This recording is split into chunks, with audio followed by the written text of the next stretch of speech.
Let's go myth busting. Hello and welcome to Big Jim Gaming. Thank you very much for joining me. Today we're going to go retro game myth busting. And to help me, I've got somebody with the wrong opinions. I'm of course talking about a youth. Oh, wicked man, innit? So he's going to throw me a few of his myths that he's heard, and I'm going to see if I can bust them. Number one, here we go. Old games is only for old people, innit? Absolutely not. Let me put this to you. You enjoy GTA 5, like everybody who plays it, including me. Well, GTA 6 isn't going to come along for quite a while.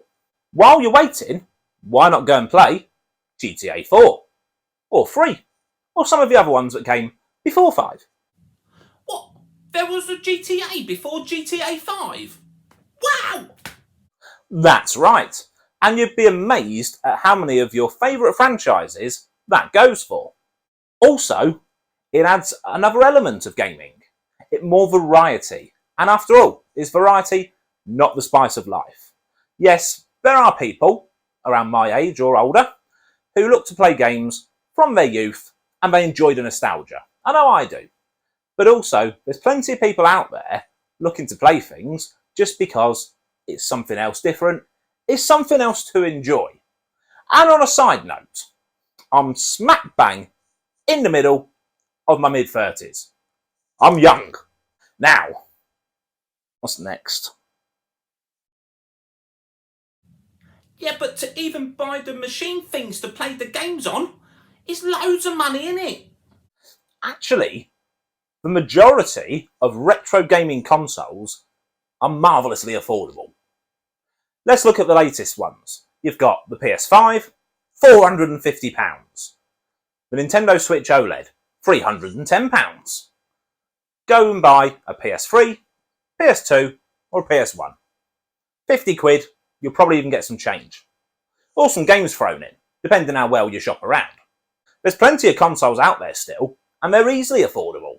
That's why a lot of people, once they start retro game collecting, they end up with multiple consoles. Because they are so affordable. Yeah, but you can't even get the games, can you? They're nowheres. One humongous advantage to retro gaming being a more popular topic than ever before, there's more available than ever before. People are selling things that they didn't think had any value, which now they realise has a little bit, or a lot, depending what you got. And because there's more people involved, there's more people trading. Honestly, it's a great time to be a retro collector. Yes, prices may be historically at a high, but I'm telling you, so's availability. It's really easy. Go onto eBay, go into your local game shop, whatever method you choose, they're in abundance, waiting for you to take them home and enjoy. Yeah, but they is boring and old and no fun at all. Why would you want to play something that's old, man? Retro games are boring. Let me put this to you. Let's use the PlayStation 1 as an example. If all the games were rubbish and boring, they would have never made a PlayStation 2, or 3, or 4, etc. Same goes with any other console device. If gaming was boring from the past, you'd never have the games of now. Think about it. It would have just gone away as another trend which didn't take off. Instead, gaming is a behemoth of an industry. And I'm very, very glad it is, because it gives people like me and you so much. But as for retro games being boring, nah, couldn't be further from the truth. But all the games cost hundreds and hundreds of pounds and I've only got a paper round. How can I afford that? While yes, technically, there are games out there which cost hundreds and hundreds of pounds. There are also games out there for less than 10 quid. In fact, some out there for 5 quid or less. It depends what you want. The collector's items in their boxes with all the paperwork in pristine condition, the older you get, or the rarer you get, the more expensive you get. The good thing is, the games that are out there for 5, 10 quid, a reasonable price, they're that price because there was a lot of them sold. So there's a lot of them available, which means they were popular. So you're playing the AAA titles of that time. And if you are new to retro gaming, why not play the best ones, the most popular ones, the ones that sold the best? Not only will they cost you less money, they're probably the better ones. Then, once you've got a taste for a certain genre of game, you can then explore what else is out there and think about investing more money if that's something you want to do. What's the point in getting something that's really old like you? It'll just break in 5 minutes like your hip. You would be surprised. So, looking at games, first of all, you'll find they're either on a cartridge or a disc. As long as they've been looked after, there's no reason to believe that they will do anything other than work perfectly. And will continue to do so for another 10, 15, 20, maybe even 30 years. If you're talking about consoles, yes, any electrical appliance can break. I bought a PS4, brand new, and it broke in 15 months. And I only had a 12-month warranty. My PlayStation 1, I've owned for 20 years, maybe more. Still works perfect. It is a bit of luck, and it is a little bit of how you look after things.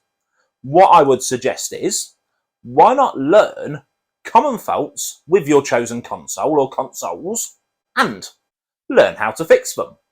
One, it's fun, well, at least I think it is anyway. And two, it means that not only are you saving money on buying another one, you're keeping the retro stuff going, you're helping it survive. That said, as I said in an earlier point, retro consoles generally not very expensive. So if you have to replace one, it won't cost you the earth. Yeah, but like I said, I've only got a paper round on my bike. What's the point in starting something I can't afford to do? This is where you might be starting from a misconception. You see, if you look at a lot of retro gaming videos on YouTube, then the YouTubers out there are showing you collections they've built up over years and years and years. There might even be things they had originally when they were new. You don't see the time that goes into collecting these things. You don't see the expense that goes into collecting these things. And also, you've decided today that you want to start collecting for, well, I don't know, the N64. Do you need 50 games tomorrow, or do you need one or two? Think about why you're starting to collect. I would hope it is so you can experience and enjoy these games. Well, with modern life being busy, plus you're having a modern console as well and everything else, why do you need more than 1 or 2 games a month? Ooh, sorry. When are you going to play more? Build it up slowly. Build it up for you. Don't suddenly think you're in a race to buy everything at once. What's the point? Who's got the time? You is so old, man. I could just go get an emulator on the internet and I can play them all. I don't need all this stuff. Well, emulation is one thing that I know virtually nothing about.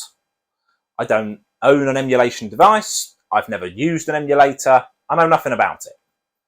What I will say is, gaming has one function: to be fun. If you find that playing games on an emulator are fun, do it. Enjoy. That's what games are for, remember? Me personally, I like to own the physical item. I like to have a little collection that I can look back to and come back to play and enjoy in the future. But that's just what I like. Doesn't mean I'm right, doesn't mean I'm wrong. Do what makes you happy. The main thing is, keep playing your games. Yeah, but I only play games with my mates because I'm popular. You can't play with your mates on them old things, can you? You have to play by yourself. Well, yes, a lot of retro games are single player. Just like a lot of modern games are single player. And I would say the percentage, probably about the same.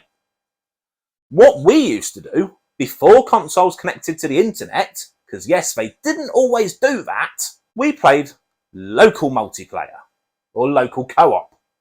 What you did is you had one console, one copy of the game, and 2 controllers. You plugged them both into the same console, and on your telly, you either had split screen or You had one big screen where you could control 2 playable characters on it. And do you know what? I spent hours and hours with my mates playing multiplayer games, and I had a marvellous time. I've still actually got some really fond memories of it. Dare I say, and I'm being careful here, playing in the same room. Let me just get this again. In the same room, geezer. On the same telly. Didn't know you could do that. Yes! And dare I say, maybe a tiny bit more sociable? I don't know. I do enjoy online multiplayer as it is now, I must admit. I'm not saying anything negative about it at all.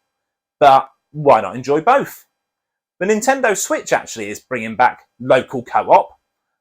I'm really enjoying that, just as much as I'm enjoying online multiplayer. Maybe it's yet again another part of gaming that we've got to enjoy. More variety. So what do you think? What retro gaming myths have you heard? Let me know in the comments below. I'd love to do a second part to this, but I need some ideas. So you let me know, I'll make the video. I hope you enjoyed that. If you've watched to this end, thank you so much for taking the time to spend this with me. If you'd like to subscribe, I'll be over the moon. But no pressure, the fact you've watched my video is enough. I've got plenty more videos coming, as always, so watch this space, and I'll see you soon.